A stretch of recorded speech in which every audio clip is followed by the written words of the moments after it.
ખડોદરા પોલીસે ભોગ બનનાર મહિલાની ફરિયાદને આધારે દુષ્કર્મ તેમજ રૂપિયા પડાવવા મામલે 3ની ધરપકડ કરવા સાથે કાર્યવાહી હાથ ધરી હતી।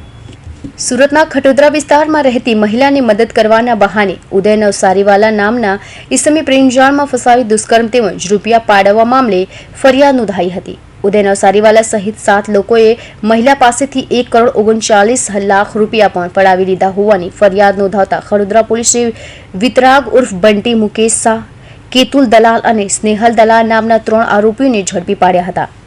मुख्य सूत्रधार उदय नवसारीवाला सहित 4 भागी छूटेला तेओने झड़पी पाड़वा चक्रो गतिमान कर्या छे। खटोदरा पुलिस स्टेशन में फरियादी ने आके अपना FIR करवाया है। उसमें उसने बताया कि एक उदय हेमंत नवसारीवाला उर्फे नागर, ये खटोदरा पुलिस स्टेशन की हद में कापड़िया हेल्थ क्लब के पास में रहता है। और एक इसका दोस्त है वितराग उर्फे बंटी मुकेश भाई शाह, ये कोटियार नगर रांदेड़ रोड सूरत में रहता है। ये जो उदय है ये फरियादी का क्लासमेट था स्कूल के दौरान, और एक स्कूल की गेट टुगेदर में ये दोनों साथ में मिले और उसके बाद में इनकी मित्रता है, दोनों एक दूसरे के क्लोज आए। और ये आरोपी जो है उदय, उसने फरियादी का डिवोर्स करा दिया बाद में कि मैं तुमसे शादी करूँगा। 2019 में फरियादी का डिवोर्स हो गया अपने हस्बैंड के साथ में। फरियादी के 2 बच्चे हैं। और उसके बाद में आरोपी ने उसको व्हाट्सएप के थ्रू अपना फेक डिवोर्स पेपर बना के अपनी वाइफ के साथ कि मेरा डिवोर्स हो गया है, ऐसा फेक पेपर बना के उसको व्हाट्सएप किया। उस पर विक्टिम जो है उसने भरोसा कर लिया। उसके बाद में इनकी बातचीत होती रही। इस दौरान शादी का वादा करके अलग अलग जगह पे फरियादी के साथ में उसने शारीरिक संबंध बनाए उदय ने। और बाद में इन लोगों ने 2023 में फरियादी से पैसे और ज्वेलरी की उगरानी करना चालू किया। इसमें ये उदय और इसका मित्र एक वितराग करके है। वितराग और इन दोनों ने मिलके प्लान किया सबसे पहले कि उदय बीमार हो गया है और उसको भयंकर बीमारी है, तो सबसे शुरू में उन्होंने 200 ग्राम ज्वेलरी, उसके पास में 200 ग्राम सोना है, वो उससे लिया कि उदय बहुत बीमार है और उसकी हालत गंभीर है, उसके इलाज के लिए पैसे नहीं है। तो वितराग आके 200 ग्राम सोना ले गया। उसके बाद में दोबारा से फरियादी को बताया गया कि जो उदय है वो बहुत कर्जे में है और वो बीमार है, अभी घर पे आराम कर रहा है। और इस स्थिति में भी बहुत सारे लोग कर्जा लेने के लिए उसके घर पे बैठे हैं, उसकी बहुत बेइज्जती हो रही है। तो वो उसको भाभी कह के बोलता था वितराग कि भाभी जी आप ये कुछ और मदद कीजिए। तो फिर से विक्टिम इनके झांसे में आ गई और उसने 200 ग्राम सोना और उसको दिया। तीसरी बार उन्होंने बताया कि जो आरोपी है उसने बताया कि हम दोनों को साथ में रहना है और मैंने एक 3 करोड़ का फ्लैट है वो बुक करवाया है, उसका बाकी पेमेंट हो गया है, 50-60 लाख रुपए देने जितने बाकी हैं। और जो उसका आरोपी का मित्र है वितराग, उसने भी फ़ोन करके कंफर्म किया कि मैंने फ़्लैट देखा है, बहुत अच्छा फ्लैट है, आप दोनों को यहीं पे रहना है।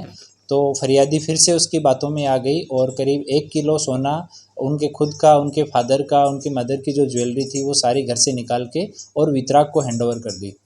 उसके बाद में फिर से आरोपी ने और उसके दोस्त ने फिर से फरियादी को ठगने के लिए बताया कि फिर से जो मेन आरोपी है उदय नवसारी वाला, उसकी तबीयत ख़राब हो गई है और वो सूरत सिटी के सनशाइन हॉस्पिटल में एडमिट है।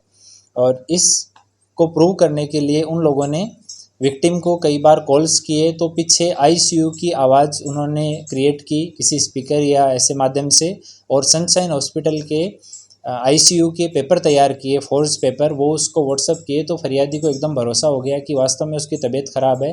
उन्होंने बताया कि उसके ब्रेन में प्रॉब्लम है, उसके लंग्स में प्रॉब्लम है और उसके घर वाले उसको सपोर्ट नहीं कर रहे हैं, तो आप उसको सपोर्ट करिए। तो इस दौरान भी 700 ग्राम जितना सोना है वो फरियादी ने, मेन आरोपी उदय है, उसका दोस्त है वितराग, उसको अपने घर बुला के दे दिया। फिर जब थोड़ा सा फरियादी को डाउट होना चालू हुआ तो इन्होंने बोला कि उसकी तो तबीयत और बिगड़ गई है और वो अभी उसको मुंबई में शिफ्ट करना पड़ेगा। बाद में उन्होंने बताया कि मुंबई उसको शिफ्ट कर दिया गया है और वहाँ से व्हाट्सएप की लोकेशन भी भेजी कि मैं उसके साथ में हूँ, उसका ट्रीटमेंट यहाँ पे चल रहा है और इसके लिए और पैसे की ज़रूरत है, उसके दिमाग में प्रॉब्लम है, उसका ब्रेन का ऑपरेशन करना पड़ेगा, उसका लंग्स है उसमें इन्फेक्शन बहुत ज़्यादा बढ़ गया है, उसका इलाज करना पड़ेगा, ये सब बोला। तो फाइनली फरियादी के पास में उनकी शादी में और पुराने जो चांदी के गिफ्ट वगैरह पड़े हुए थे, वो 17 किलो जितनी चांदी थी और 200 ग्राम जितने फाइनली उनकी खुद की ज्वेलरी बची हुई थी, वो सारा निकाल के और फरियादी ने वितराग को दे दिया। उस टाइम पे वितराग ने बोला कि उसका 1 करोड़ से ज़्यादा का खर्चा है, तो बाकी का पैसा मैं समहाउ मैनेज कर रहा हूँ, आप जितनी मदद हो सकती है उतनी आप कर दीजिए। इतना ये सारा टोटल मिला के 1 करोड़ 39 लाख रुपए का ये ज्वेलरी है, ये अलग अलग टाइम पे इन्होंने 2023 की साल में उनसे ले लिया। और इस दौरान उन्होंने फरियादी को और बहकावे में लाने के लिए एक कोई बाबा जी से, गुरुजी से फ़ोन करवाया कि तुम्हारे ऊपर जो उदय है उसकी वाइफ ने काला जादू कर दिया है और इस वजह से उदय भी परेशान है और आप भी परेशान हैं। वो चाहती है कि आप दोनों की शादी नहीं हो पाए और इस वजह से सारी समस्याएं आ रही है आपके घर में। तो उसको कुछ मंत्र का जाप करना भी बता दिया और बाबा जी से फ़ोन भी करवाया उसको। और अलग अलग लोगों से बात, जो वितराग और उदय है उन्होंने खुद के अलग अलग नंबर रखे हुए, उसी में ही एक नंबर फरियादी को बताया कि ये उदय के फादर का नंबर है। तो जब भी आपको फादर से बात करनी हो, एक्चुअली में उसकी फादर से बात नहीं हो रही थी, फादर से लेटली बात होना शुरू हुई, बट उनके फादर को इस इंसिडेंट का, पैसे लेने का, ये सब शुरू से पता था। तो अभी तक 3 आरोपी इसमें हैं। एक वितराग उर्फे बंटी मुकेश भाई शाह है, जिसने फरियादी से ये सारा गोल्ड जो है वो उदय के बिहाफ पे रिसीव किया और सारा ये प्लानिंग किया, उसको भी अटक किया गया है। दूसरे 2 आदमी हैं जिन्होंने गोल्ड को रिसीव किया, केतुल चिन्नू भाई दलाल और स्नेहल चिन्नू भाई दलाल। ये दोनों अभी पुलिस की हिरासत में, इनसे अभी पूछताछ की जा रही है। और अन्य 4 आरोपी हैं जो अभी पुलिस की उनकी पुलिस तपास कर रही है। अभी